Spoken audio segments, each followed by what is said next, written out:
Hey, it's Dr. Cody Rawl with Techforpsych. Today I'm sitting down with Uche and Mackenzie of My Helper, who want to use subjective and objective patient data through machine learning to reduce ER visits in mental health patients.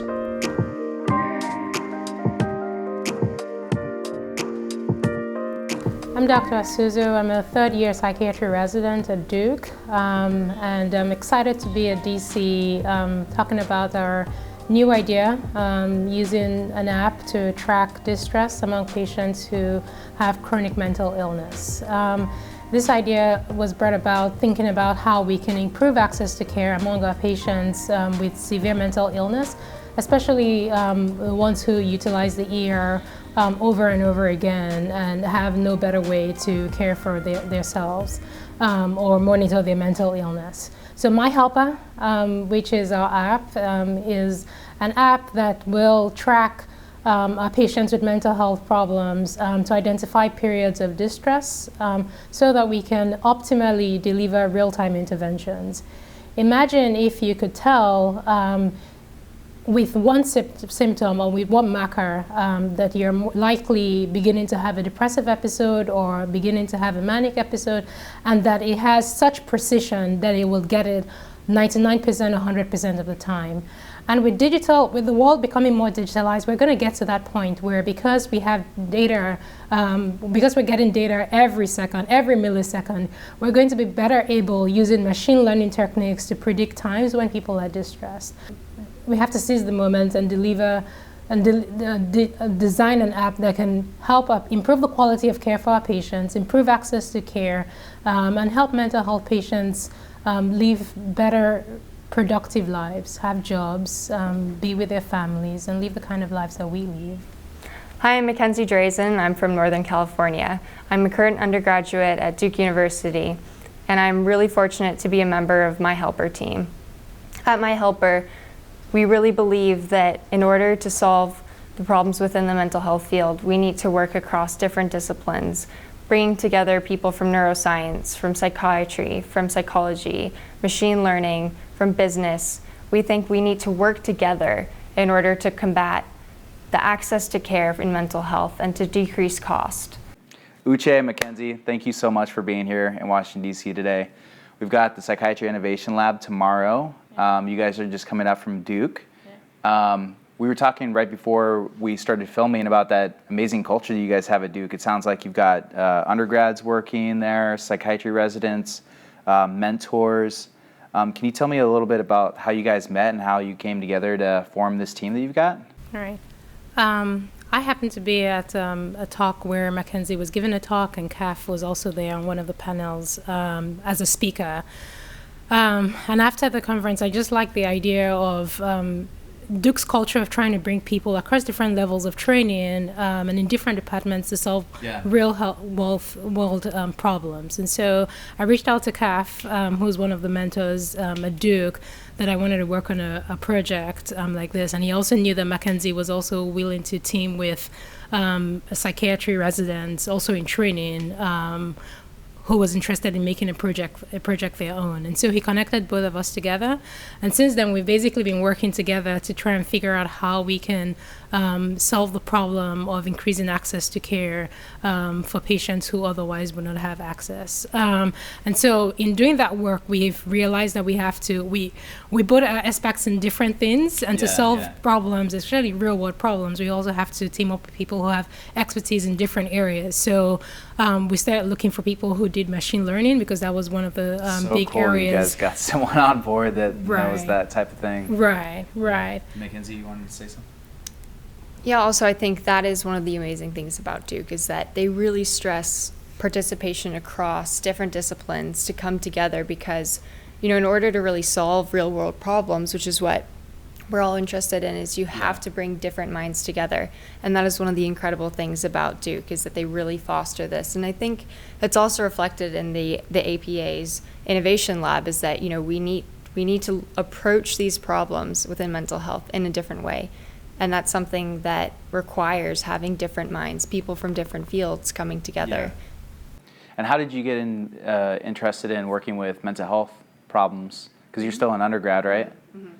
So my freshman year, I lost my sister to suicide. And from that and through her struggles, she was someone who was extremely high functioning. She was getting straight A's up until the end. She had everything going for her. She really wanted to be better, and she never resisted therapy. She did everything, followed all the rules by the book, and yet it still wasn't enough. And so in the process of trying to find Shelby the right help, there was a lot of inefficiencies within it, and I found myself that there's a very steep learning curve for the family. And so I initially wanted to reach out to everyone who would have been in my same situation as, a sister, maybe a brother to someone who's struggling with a mental health condition. And from that, I wanted to sort of teach them what I had learned until, unfortunately, it was too late. So from there, I decided to create a whole resource to inform people of what it is that they can do to help support someone. How do they need to think about things? What are the resources out there that exist? To take people, step by step through sort of gray area situations where, what exactly do you say to someone when you want to check in to see if maybe something's going on? What do you say as a mom when you find out your daughter's cutting? Sort of everything that's hard to do, we want to walk you through that process to really be the support for the support.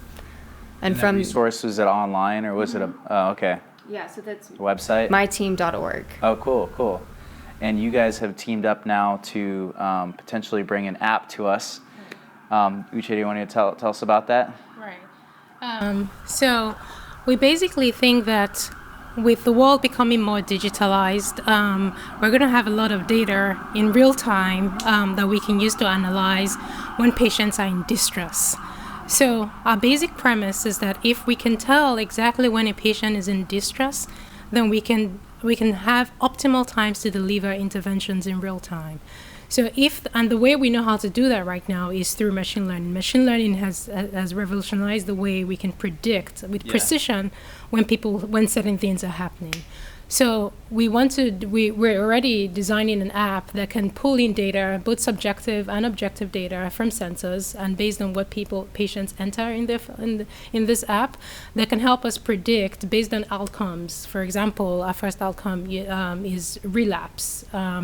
If we can find a way to tell when a patient is going to relapse, then we certainly have a time to deliver an intervention that works. And that's really the basic premise of My Help app. And so was it focused on the emergency room as well, or was it kind of all overall tracking? Right. So because we're trying to make it scalable and measurable, we're starting small and targeting people with the highest risk. And so we're starting, so it's basically going to be an indicated prevention from the start. And we're trying to recruit people from the ER and the inpatient units who already have a mental health diagnosis and basically probably utilize the ER more often than not to see if we give them an app that helps them predict or tells them more about themselves, then maybe we can help them. We can identify times when we can deliver interventions and utilize other resources that are available as opposed to repeatedly coming to the emergency room. Right, and the idea too is supposed to be a wearable, kind of like a Fitbit thing. Were you guys looking at a couple of different devices or any ideas on that? Right. So at this time, we're thinking about the Fitbit, but we're also investigating other devices that can track heart rate, track activity, track motion, and track sleep, which we think are 4 different areas where we can help us from a mental health perspective, the number of hours people are sleeping or how often they're moving, and when we think about mania or depression with our patients. Yeah. That's right. And then one of the things that comes up with wearables, right, is you got to convince people to wear them. And I know Mackenzie was talking about that earlier on, like the idea behind that, because it's kind of like this mindset now. We're all trying to track our health, and I know you had some words on that. Yeah. So if we think about Fitbit, you have millions of people that wear Fitbits, and they wear them all day long, every day. Mm-hmm. And the amazing thing about that is that Fitbit provides you with information that makes you feel empowered to be able to take control of your fitness. Now, we want to do the same thing for mental health. If we can give people an app that will help provide them with information so that they feel like they can take control of their mental health, then it's going to be just like Fitbit. People aren't going to want to take it off. They're going to want to keep using the app because it's going to finally allow them to take control of their own mental health and feel like they are in charge of the road to recovery. Yeah, definitely. Well, I thank you guys so much for coming here and speaking with me. Best of luck at the lab tomorrow, and we'll definitely have to catch up and see how good feedback you guys got and what you thought of the event, and take it from there. But thank you so much. Super. Thank you so much. Yes, thanks.